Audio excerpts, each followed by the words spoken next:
നമ്മുടെ നായിക മഴയുള്ളൊരു ദിവസം വീട്ടിൽ പോകാനായി ടാക്സിയിൽ കയറിയതും വണ്ടി പെട്ടെന്ന് ലോക്കാകുകയും ആ ടാക്സി ഡ്രൈവർ വണ്ടി പറപ്പിക്കുകയും ചെയ്യുന്നു.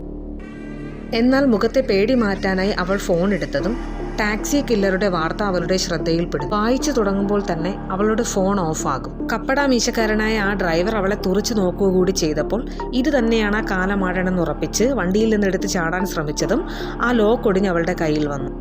വണ്ടി ഒരു സിഗ്നലിൽ നിർത്തുമ്പോഴേക്കും അവിടെ കണ്ട ഒരുത്തനോട് അവൾ ഹെൽപ്പ് ചോദിക്കുകയും എന്നാൽ മരണത്തിലേക്കാണ് നിന്റെ പോക്കെന്നുള്ള ബോർഡ് അവൻ പൊക്കി കാണിക്കുകയും ചെയ്യും. അതുകൂടെ കണ്ടതും വല്ലാണ്ട് പേടിച്ച അവൾ കയ്യിലുണ്ടായിരുന്ന കുടയെടുത്ത് ആ മൊട്ടത്തലയൻ ഡ്രൈവറുടെ തലയിൽ ചറവറ അടിക്കാൻ തുടങ്ങി. അതോടെ അയാളുടെ ബോധം പോയി വണ്ടി ക്രാഷായി അവൾ പുറത്തേക്ക് തെറിച്ചു. അപ്പോഴാണ് റോഡിലെ ന്യൂസ് ബോർഡിൽ അവൾ ആ വാർത്ത കാണുന്നത്. ആ സീരിയൽ കില്ലർ ഒരാളെ കൂടി കൊന്നിട്ടുണ്ടെന്നും മീശക്കാരന്മാരായ ടാക്സി ഡ്രൈവർമാരെ തിരഞ്ഞുപിടിച്ച് കുട ഉപയോഗിച്ച് തലക്കടിച്ച് കൊന്നാണ് ആനന്ദം കണ്ടെത്തുന്നത്. ഇത് കണ്ടത് നമ്മുടെ ഹീറോയിൻ ഞാനൊന്നും അറിഞ്ഞിട്ടില്ലേ എന്നുള്ള ഭാവത്തിൽ കുടയും പിടിച്ച് അടുത്ത ടാക്സി വിളിക്കും.